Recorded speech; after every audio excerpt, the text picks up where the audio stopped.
Very good morning to all of you.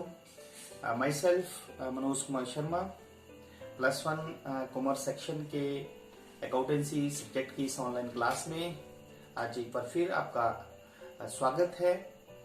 We were discussing accounting terminology. हम जो है वो लेखांकन शब्दावली पढ़ रहे थे। तो आज के वीडियो में अगेन जो है हम लेखांकन शब्दावली के बारे में पढ़ेंगे। पिछले वीडियो में हमने आपको बताया था कि व्यावसायिक लेन देन क्या होता है, व्यावसायिक संपत्तियां कौन कौन सी होती हैं और व्यावसायिक संपत्तियों का क्या अर्थ है और दायित्व का क्या अर्थ है और व्यावसायिक दायित्व जो होते हैं वो कौन कौन से होते हैं। Now today we will discuss the next accounting terminology and that is account, जिसे हम खाता कहते हैं। So what is account? खाता किसे कहते हैं? खाता जो है वो एक ऐसी सूची होती है जिसमें किसी भी व्यक्ति, किसी भी संपत्ति, किसी भी दायित्व, आय, व्यय से संबंधित सभी लेन देन जो है वो एक निश्चित अवधि के बाद एक ही स्थान पर रिकॉर्ड किए जाते हैं। Account is a statement in which all the transactions relating to particular person, particular assets, particular liabilities, expenses, incomes are recorded at one place। जैसे कि हम जनरली बात करते हैं राम का खाता, मशीनरी खाता, बैंक का खाता। अब हम सभी बैंक से संबंधित लेन देन करते हैं, मतलब बैंक में पैसा जमा करते हैं, बैंक से पैसा निकालते हैं। तो बैंक का खाता मतलब बैंक के खाते से क्या तात्पर्य है? बैंक का खाता एक ऐसी स्टेटमेंट है जिसमें जो है वो बैंक से संबंधित सभी लेन देनों को एक ही जगह जो लिखा गया है। अर्थात खाता एक ऐसी सूची होती है जिसमें चाहे वो किसी भी व्यक्ति से संबंधित हो सकती है सूची, चाहे वो किसी भी संपत्ति से संबंधित हो सकती है, किसी भी दायित्व से संबंधित हो सकती है, किसी भी आय और व्यय से संबंधित हो सकती है। तो उसे हम जो है वो खाता कहते हैं। जो खाता होता है, अकाउंट होता है, उसके दो साइड्स होते हैं और सबसे पहले उसका टी फॉर्मेट होता है। जैसे टी है, ये देखो, जैसे मैंने टी बनाई है, इसका टी फॉर्मेट होता है। लेफ्ट हैंड साइड जो होती है उसको डेबिट साइड कहते हैं, जिसको डीआर हम कह सकते हैं, और क्रेडिट साइड जो राइट साइड होती है वो क्रेडिट साइड होती है, जिसे हम सीआर कहते हैं। तो इसका टी फॉर्मेट होता है। जैसे मैंने आपको पहले बताया कि बैंक का खाता, इसको मतलब बैंक अकाउंट बोलेंगे। इसका मतलब बैंक का ये अकाउंट जो है इसके 4 कॉलम, कोई भी जो खाता होता है उसके 4 कॉलम होते हैं।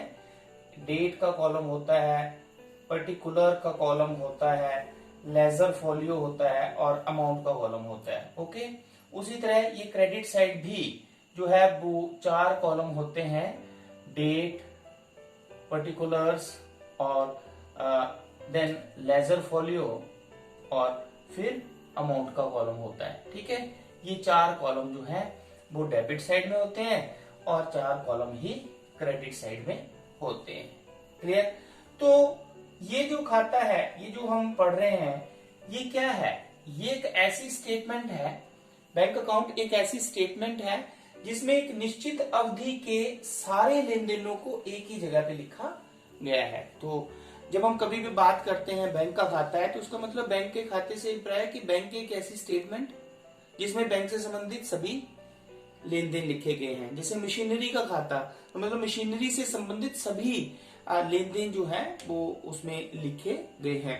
राम का खाता है तो उसमें राम से संबंधित सभी लेन देन जो है वो लिखे गए हैं कि राम से कब पैसे मिले, कब उसको गुड्स बेची या खरीदी, कितने पैसे उससे लिए, कब लिए, कितने उसको दिए। तो ये सारी इंफॉर्मेशन जो है वो राम के खाते में लिखी गई होंगी। तो खाता एक ऐसी सूची होती है चाहे वो किसी भी व्यक्ति से संबंधित है, किसी भी संपत्ति दायित्व से संबंधित है, उसमें एक निश्चित अवधि के सभी लेन देनों को एक ही जगह पे लिखा जाता है। Now the second accounting terminology जो है वो that is we have capital. क्या है? कैपिटल। तो कैपिटल जो है हमारे पास क्या होती है? पूंजी किसे कहते हैं? पूंजी जो है वो वह राशि होती है जो व्यवसाय के स्वामी द्वारा जो है वो व्यवसाय को चलाने के लिए लगाई जाती है। Capital is the amount which is invested by the owner to start the business.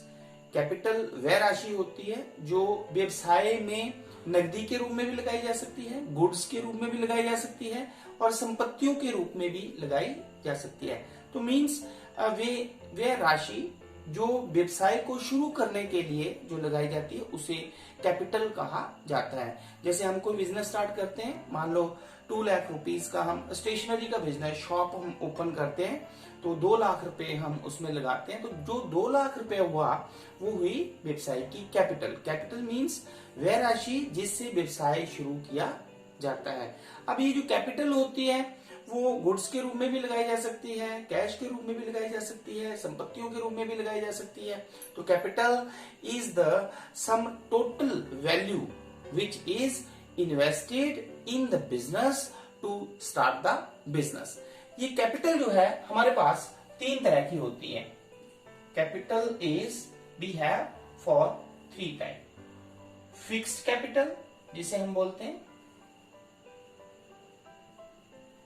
Fixed capital, circulating capital, okay, and working capital. Clear? Fixed capital स्थायी पूंजी।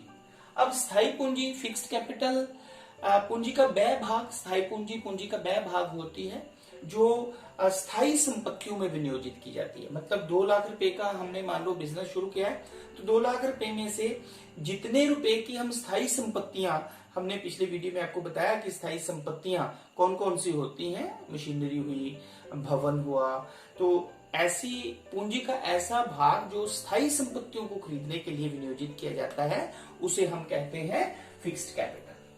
देन सर्कुलेटिंग, अस्थायी पूंजी। Circulating capital is that part of the capital which is invested in the current assets. पूंजी का वह भाग जो चालू संपत्तियों में, चालू संपत्तियां वे संपत्तियां जिन्हें हम 1 वर्ष की अवधि के भीतर जो है वो रोकड़ में परिवर्तित कर सकते हैं, जिसमें हमने आपको बताया था cash in hand, cash at bank है, डेटर्स है, ठीक है, स्टॉक है। तो ये सभी संपत्तियों में पूंजी का जितना हिस्सा लगा होगा उसे जो है वो सर्कुलेटिंग जो है वो अस्थायी पूंजी कहा जाता है। देन वर्किंग कैपिटल जिसे हम कार्यशील पूंजी भी कहते हैं, ठीक है। तो कार्यशील पूंजी पूंजी का वह भाग होता है जो दैनिक कार्यों को, व्यवसाय के दैनिक कार्यों को चलाने के लिए प्रयोग किया जाता है, उसे हम जो है वो वर्किंग कैपिटल कहते हैं। और जो ये वर्किंग कैपिटल होती है ये चालू संपत्तियों में से चालू दायित्वों को माइनस करके जो है वो कैलकुलेट की जा सकती है। तो हमने कैपिटल के बारे में पढ़ा कि कैपिटल जो है it is that amount which is invested in the business to start the business. ये वह राशि होती है जो व्यवसाय के स्वामी द्वारा व्यवसाय को चलाने के लिए विनियोजित जो है वो की जाती है। देन नेक्स्ट है हमारे पास, the next term is the drawings. Next is drawing. Drawing जो है जिसे हम आहरण भी कहते हैं, वह राशि जिसे कोई भी व्यवसायी का स्वामी जो है वो व्यवसाय से अपने व्यक्तिगत प्रयोग के लिए, अपने व्यक्तिगत प्रयोग के लिए निकालता है, उसे हम ड्राइंग्स कहते हैं। व्यवसाय में से व्यवसाय का स्वामी राशि या माल या गुड्स या एसेट्स कोई भी अपने व्यक्तिगत प्रयोग के लिए जो वो व्यवसाय से निकालता है तो उसे हम ड्राइंग्स कहते हैं। क्या कहते हैं, ड्राइंग्स। अभी हमने स्टेशनरी की बात की थी कि कोई व्यक्ति अगर स्टेशनरी का बिजनेस कर रहा है तो अगर वो स्टेशनरी का सामान जो है वो अपने व्यक्तिगत प्रयोग के लिए, अपने घर के बच्चों के लिए वो लेके आता है तो उसे हम ड्राइंग्स कहेंगे, आहरण कहेंगे। तो आहरण वह राशि होती है जो व्यवसाय का स्वामी अपने व्यक्तिगत प्रयोग के लिए व्यवसाय से निकालता है। Now the next terminology is debtors. तो डेटर्स जिसे हम देनदार भी कहते हैं, जिसे हम देनदार भी कहते हैं। तो हमने पहले भी आपको बताया है कि किसी भी व्यवसाय में वस्तुओं को दो तरह से बेचा जाता है, उधार और नगद। जब हम नगद वस्तुओं को बेचते हैं तो जिस समय हम वस्तुओं को बेचते हैं उसी समय हमें राशि प्राप्त हो जाती है। लेकिन उधार विक्रय के केस में, क्रेडिट सेल के केस में क्या होता है, वस्तुएं तो हम बेच देते हैं लेकिन उनका मूल्य जो होता है वो हमें 1 महीने के बाद, 2 महीने के बाद, 10 दिनों के बाद या 15 दिनों के बाद मिलता है। तो व्यवसाय द्वारा जिन व्यक्तियों को उधार माल बेचा जाता है, the person to whom goods are sold on credit. व्यवसाय द्वारा जिन व्यक्तियों को उधार माल बेचा जाता है उन्हें व्यवसाय के देनदार कहा जाता है, उन्हें व्यवसाय के डेटर्स कहा जाता है। तो debtors are those persons to whom goods are sold on credit. Debtors वे व्यक्ति होते हैं जिन्हें व्यवसाय द्वारा जो है वो उधार माल बेचा जाता है। Now after the debtors we have the next accounting terminology is creditor. अब है हमारे पास क्रेडिटर। तो जिस तरह से हम उधार माल बेचते हैं उसी तरह से उधार माल जो है वो खरीदा भी जाता है। तो दो तरह से खरीदारी की जा सकती है, वस्तुओं को दो तरह से खरीदा जाता है, या तो नगद खरीदा जाता है या उधार खरीदा जाता है। तो जब नगद खरीदा जाता है तो जिस समय वस्तुएं खरीदी जाती हैं उसी समय जो है वो उसका भुगतान कर दिया जाता है। लेकिन जब हम उधार खरीदते हैं वस्तुओं को तो वस्तुएं तो हम खरीद लेते हैं लेकिन उसका भुगतान जो है, राशि का भुगतान जो हम भविष्य में करते हैं। तो वे सभी व्यक्ति जिनसे व्यवसाय ने उधार माल खरीदा हुआ है वो व्यवसाय के क्या हुए, लेनदार। लेनदार मीन जिन्होंने पैसा व्यवसाय से लेना है। The creditors are the persons from whom the goods are purchased from on a credit. Clear? The person from whom the goods purchased on credit are called creditors. लेनदार वे व्यक्ति होते हैं जिनसे जो है वो व्यवसाय ने उधार माल खरीदा हुआ है, अर्थात वह व्यक्ति जिन्होंने व्यवसाय से कुछ लेना होता है वो व्यवसाय के लेनदार कहलाते हैं।